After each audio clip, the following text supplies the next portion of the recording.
एक बार फिर से मेरे YouTube चैनल पर आप सबका स्वागत है। आज हम डिस्कस करने वाले हैं structure and composition of urban local government. तो दोस्तों चलिए शुरू करते हैं। तो दोस्तों चलिए शुरू करने से पहले हम लोग एक कंपैरिजन ड्रॉ करते हैं between the Panchayati Raj institutions and urban local government in the terms of composition. तो जो पंचायती राज इंस्टीट्यूशंस हैं, यह 73वें संविधान संशोधन के माध्यम से अस्तित्व में आए। वहीं दूसरी तरफ जो अर्बन लोकल गवर्नमेंट है, जिसे हमारे संविधान के भाग 9 क में पार्ट 9A में म्युनिसिपैलिटी के नाम से रेफर किया गया है, यह 74वें संवैधानिक संशोधन से हमारे संविधान का पार्ट बने और अस्तित्व में आते हैं। तो जो भाग 9 है हमारे संविधान का, उसमें पंचायती राज इंस्टीट्यूशन का आपको रेफरेंस मिलेगा, जिसे हम लोग द पंचायत के नाम से जानते हैं। और जैसा कि मैंने बताया, जो भाग 9 क है अर्थात part 9A of Indian constitution, उसमें अर्बन लोकल गवर्नमेंट को द म्युनिसिपैलिटी के नाम से रेफर किया गया है। जो आर्टिकल्स हैं, जो अनुच्छेद है हमारे संविधान में, तो जो अनुच्छेद 243 से लेकर 243 ओ तक, 243 to 243 O, these are related to the Panchayati Raj institutions, and the article 243P to 243ZZ are related to urban local government, that is municipality. आगे देखा जाए तो जो अनुसूची है हमारे संविधान में, कुल 12 अनुसूचियां हैं हमारे संविधान में। तो उसमें से जो शेड्यूल 11 है, जो अनुसूची 11वीं है, वह पंचायती राज इंस्टीट्यूशन से रिलेटेड है, और दूसरा तरफ जो शेड्यूल 12 है, that is related to the urban local government. अब दोस्तों हम लोग चलिए कंपैरिजन शुरू करते हैं। तो जैसा कि मैंने पंचायती राज इंस्टीट्यूशन के स्ट्रक्चर और कॉम्पोजिशन के बारे में पिछली वीडियो में बताया था, और वहां मैंने बताया था that all the members at all the three levels, that is at the district level, at the intermediate level and at village level, सभी के सभी सदस्य तीनों स्तरों पर डायरेक्टली इलेक्ट किए जाएंगे, लोगों के द्वारा डायरेक्टली चुने जाएंगे, प्रत्यक्ष रूप से चुने जाएंगे लोगों के द्वारा। लेकिन हमारे संविधान में यह लिख दिया गया है कि जो चेयरपर्सन होंगे जिला लेवल पर, अर्थात जिला स्तर पर, डिस्ट्रिक्ट लेवल पर, जिन्हें हम लोग कहते हैं जिला परिषद अध्यक्ष, और जो चेयरमैन होंगे, जो चेयरपर्सन होंगे इंटरमीडिएट लेवल पर, जिन्हें हम प्रमुख के नाम से जानते हैं, उन दोनों का चुनाव इनडायरेक्ट होगा, अप्रत्यक्ष रूप से होगा। जैसे कि स्पीकर ऑफ लोकसभा का चुनाव होता है by the elected member of the house, उसी तरह से इन दोनों का। और जो चेयरपर्सन होगा विलेज लेवल पर, उनका चुनाव डायरेक्टली होगा कि इनडायरेक्टली होगा, that depends on the will of the state. वह राज्य तय करेंगी कि उनका चुनाव कैसे कराना है, क्योंकि जो लोकल सेल्फ गवर्नमेंट है, अर्थात जो पंचायती राज सिस्टम है और जो म्युनिसिपैलिटी है, दोनों राज्य सूची के विषय हैं। तो इस पर कानून बनाने का जो अधिकार है वह राज्यों का है। इसीलिए आपको एक राज्य से दूसरे राज्य तक सभी में वेरिएशंस देखने को मिलते हैं। तो अगर इससे कंपेयर किया जाए अर्बन लोकल गवर्नमेंट को, तो हम देख सकते हैं कि यहां भी जो मेंबर्स होंगे म्युनिसिपैलिटी के, they will be directly elected by the people. But जो चेयरपर्सन्स होंगे, उनका चुनाव डायरेक्ट होगा कि इनडायरेक्ट होगा, ये कौन तय करेगा? तो ये राज्य सरकारें तय करेंगी। तो दोस्तों अब चलिए शुरू करते हैं structure of urban local government. तो ये मैंने आपको पिछले वीडियो में बताया था पंचायती राज इंस्टीट्यूशंस का जो स्ट्रक्चर है। अगर आप इसको समझना चाहते हैं तो मेरे पिछले वाले वीडियो को आप देखें मेरे प्लेलिस्ट में जाके, और मैं डिस्क्रिप्शन बॉक्स में भी आपको लिंक दे दूंगा। तो चलिए देखते हैं अर्बन लोकल गवर्नमेंट का स्ट्रक्चर। तो देखिए, जो अर्बन लोकल गवर्नमेंट है वह 3 तरह का होता है: नगर पंचायत, म्युनिसिपैलिटी या म्युनिसिपल काउंसिल, दोनों नामों से इसे जाना जाता है। हिंदी में हम कहते हैं नगर पालिका, और म्युनिसिपल कॉरपोरेशन अर्थात नगर निगम।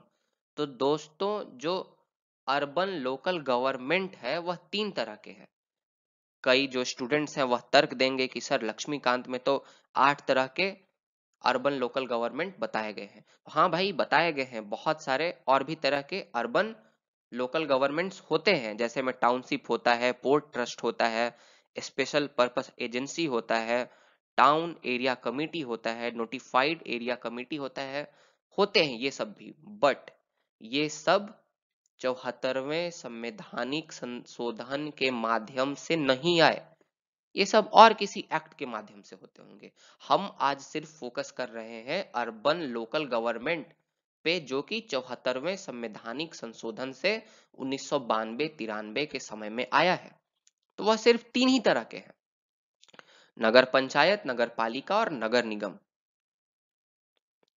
तो जो क्राइटेरिया है कि कौन सा स्थान नगर निगम होगा, कौन सा स्थान नगर पालिका होगा, कौन सा स्थान नगर पंचायत होगा, या फिर से एक राज्य से दूसरे राज्य वेरी कर सकता है, क्योंकि राज्य सरकारें ही इस पर कानून बनाएंगी। लेकिन जो आउटलाइन है, जो मोटी मोटी बातें हैं, वह बराबर ही होंगी। हाँ, पॉपुलेशन के दृष्टिकोण से देखेंगे तो अलग अलग राज्यों में हम देख सकते हैं, मैं इसको समझाऊंगा आगे।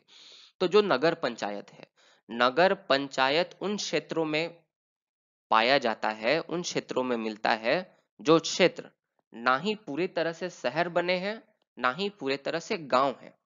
वह एक ट्रांजिशनल फेज में है। ट्रांजिशनल फेज में वह गांव थे लेकिन वह शहर बन रहे हैं। तो जो ट्रांजिशनल फेज में जो स्थानें हैं वह नगर पंचायत में आती हैं। और जो नगर पंचायत है, फर्दर जो नगर पंचायत का क्षेत्र है उसे छोटे छोटे यूनिट्स में बांटा जाता है, जनसंख्या और क्षेत्रफल के हिसाब से, छोटे छोटे यूनिट्स में, कंस्टिट्यूएंसीज में, और उन कंस्टिट्यूएंसीज को बोला जाता है वार्ड।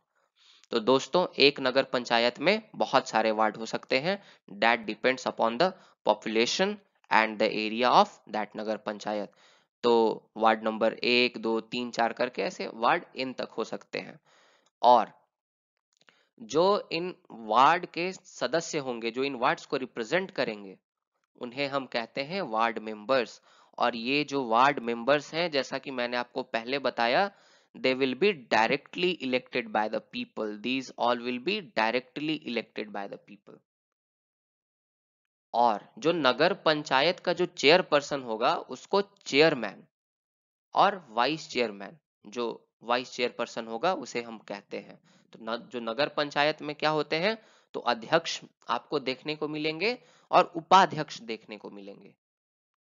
और जैसा कि मैंने दोस्तों आपको कहा पहले भी कि जो चेयरपर्सन होगा अर्बन लोकल गवर्नमेंट का, वह कैसे चुना जाएगा, डायरेक्टली चुना जाएगा कि इनडायरेक्टली चुना जाएगा, यह डिपेंड करता है राज्य सरकारें किस प्रकार का कानून बनाती हैं।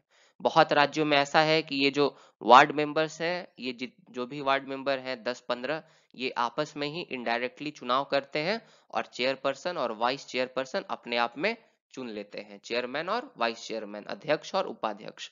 बहुत सारे राज्यों में, जैसे कि एग्जाम्पल दे झारखंड का, जैसे मैं झारखंड का हूं तो मैं यहाँ का एग्जाम्पल जानता हूं, बाकी आप अपने राज्यों का आप देख सकते हैं। तो यहाँ नगर पंचायत उस क्षेत्र को बोलते हैं जिसकी जनसंख्या 5,000 से 10,000 के करीब रहती है और जो ट्रांजिशनल फेज में रहता है। और यहाँ झारखंड में जो चेयरपर्सन और जो वाइस चेयरपर्सन होता है, अर्थात जो चेयरमैन एंड वाइस चेयरमैन होता है, उसका इलेक्शन डायरेक्ट होता है। They are directly elected by the people.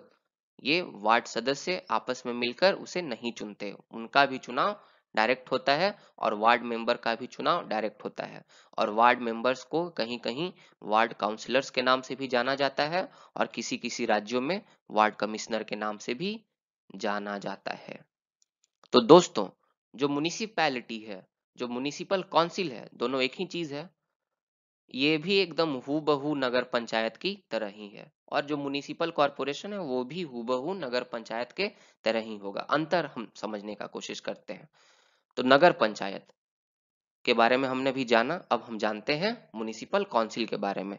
तो म्युनिसिपल काउंसिल को हिंदी में कहते हैं नगर पालिका, और म्युनिसिपल काउंसिल उस क्षेत्र में होता है जो कि एक स्मॉल टाउन है, जो एक छोटा शहर है। फिर से इसमें वार्ड्स में बटे होते हैं, और वार्ड्स को कौन रिप्रेजेंट करता है? वार्ड मेंबर्स रिप्रेजेंट करते हैं। इसका जो चेयरपर्सन होता है उसे फिर से चेयरमैन ही कहते हैं, अर्थात अध्यक्ष। और जो वाइस चेयरपर्सन होता है उसे हम लोग वाइस चेयरमैन कहते हैं, अर्थात उपाध्यक्ष। यह छोटे शहरों में देखने को मिलता है। फिर से राज्य टू राज्य वेरी करेगा कि जो चेयरमैन है, अध्यक्ष और जो उपाध्यक्ष है, उसका चुनाव कैसे होगा।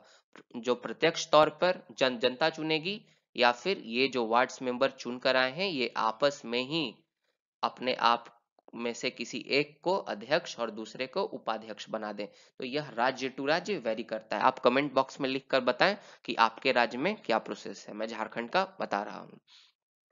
और झारखंड में यह नियम है कि जिस क्षेत्र का जनसंख्या 10 लाख तक हो, उसे हम लोग, जिस टाउन का जनसंख्या 10 लाख तक हो, उसे हम लोग म्युनिसिपल काउंसिल में रखते हैं। ये स्टेट टू स्टेट वेरी कर सकता है। ये जो क्राइटेरिया है वह वेरी कर सकता है, जैसे कि मैंने आपको पहले ही बताया। आगे है दोस्तों तीसरे तरह का म्युनिसिपल कॉरपोरेशन। तो म्युनिसिपल कॉरपोरेशन बड़े शहरों के लिए होता है, जैसे आप मुंबई देख सकते हैं, दिल्ली देख सकते हैं। म्युनिसिपल कॉरपोरेशन यहाँ भी है, झारखंड में ही। तो म्युनिसिपल कॉरपोरेशन को नगर निगम के नाम से जाना जाता है। फिर से दोस्तों प्रोसेस वही होगा, वार्ड्स में बटे होंगे, वार्ड्स मेंबर अपने अपने वार्ड्स को रिप्रेजेंट करेंगे, और जो म्युनिसिपल कॉरपोरेशन का जो चेयरपर्सन होगा उसे हम मेयर कहते हैं। वहां क्या कहते थे? नगर पंचायत और म्युनिसिपल काउंसिल के केस में क्या कहते थे? तो चेयरमैन कहते थे, अर्थात अध्यक्ष कहते थे। लेकिन यहाँ क्या कहते हैं? मेयर कहते हैं, अर्थात महापौर। और जो वाइस चेयरपर्सन होता है उसको कहते हैं डिप्टी मेयर, अर्थात उप महापौर। वहां क्या कहते थे? तो वहां वाइस चेयरमैन कहते थे, अर्थात उपाध्यक्ष कहते थे, नगर पंचायत और म्युनिसिपल काउंसिल दोनों ही केसेस में। फिर से दोस्तों, मेयर और डिप्टी मेयर का इलेक्शन कैसे होगा? ये स्टेट टू स्टेट वेरी करेगा। ये डायरेक्टली जनता के द्वारा चुने जाएंगे कि इनडायरेक्टली ये वार्ड मेंबर्स ही अपने आप में से किसी एक को मेयर और डिप्टी मेयर चुन लेंगे, जैसे कि स्पीकर ऑफ लोकसभा का चुनाव होता है, आपस में ही सांसद मिलकर किसी एक को स्पीकर चुन लेते हैं। तो सेम ही है, बस यहाँ जो अध्यक्ष है और जो उपाध्यक्ष है वह मेयर और डिप्टी मेयर में चेंज हो गया। अगर झारखंड की बात करें तो एक शहर को म्युनिसिपल कॉरपोरेशन बनने के लिए उसकी जनसंख्या 10 लाख से ज्यादा होनी चाहिए और 20 लाख से कम होनी चाहिए। लेकिन दोस्तों यह राज्य टू राज्य वेरी करेगा, स्टेट टू स्टेट वेरी करेगा, क्योंकि ये जो जो लोकल सेल्फ गवर्नमेंट है that is under the state list, और अलग अलग राज्य इसमें अलग अलग कानून बना सकते हैं। तो ये जो क्राइटेरिया है यह वेरी करेगा कि कोई राज्य बोलेगा कि नहीं, जहाँ की जनसंख्या 20 लाख से अधिक है वहां हम लोग म्युनिसिपल कॉरपोरेशन बनाएंगे। तो ये वेरी कर सकता है, पर टाइप्स जो है टाइप्स सेम रहेंगे। जो मैंने बताया, नगर पंचायत, उसके बाद नगर पालिका और नगर निगम। तो दोस्तों मुझे उम्मीद है आपको ये वीडियो समझ में आया हो, और अगर आपको वीडियो अच्छा लगा तो मेरे चैनल को लाइक करें, शेयर करें, सब्सक्राइब करें मेरे चैनल को। धन्यवाद दोस्तों। और अगर आप पंचायती राज इंस्टीट्यूशंस के स्ट्रक्चर को, जो कि बहुत टफ है और कहीं नहीं दिया हुआ, अगर आप समझना चाहते हैं तो मैं गारंटी लेता हूं, मैंने बहुत अच्छे से समझाया है, आपको बहुत बढ़िया से समझ में आएगा। अगर आप पंचायती राज इंस्टीट्यूशन समझ कर आए हैं तब तो आपको इसको समझने में कोई भी समस्या नहीं होगा, उसके सामने तो ये 10% भी नहीं। तो दोस्तों धन्यवाद। चलिए तो सब्सक्राइब कर दीजिए मेरे चैनल को। मिलते हैं फिर अगले वीडियो के साथ।